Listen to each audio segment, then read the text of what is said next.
Luis Severino is a New York Met. Signs a one-year deal with the New York Mets. I think it's a great sign, not just for the New York Mets, who get a low cost of, I think it's $13 million for at least a depth piece, and what guy could be, if he gets back to his elite status, of a front-end starter.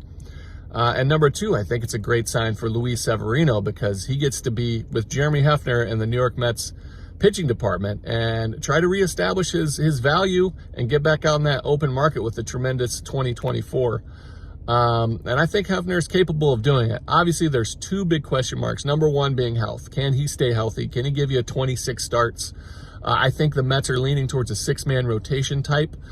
So that's a bonus for him. And number two, can he reestablish himself? I think the biggest thing for him last year was repeating his mechanics.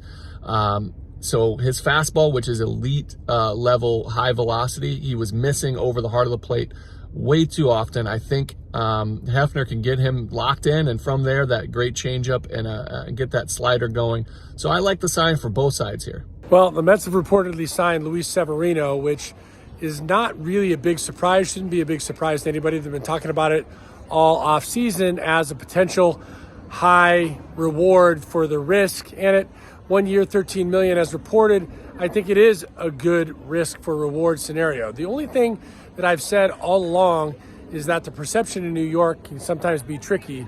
And the perception of Luis Severino is he's a guy that the New York Yankees did not want, and now the New York Mets are going to take a chance on.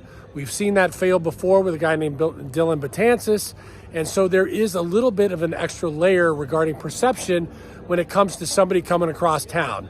However, having said that, even with the 6.5 ERA, Severino has shown that he can still bring the velocity. His health is getting better, and I think it is a great reward. And certainly right now, the Mets need depth in the rotation. So remains to be seen.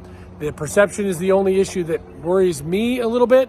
But if he's good, then it's a great deal for the Mets.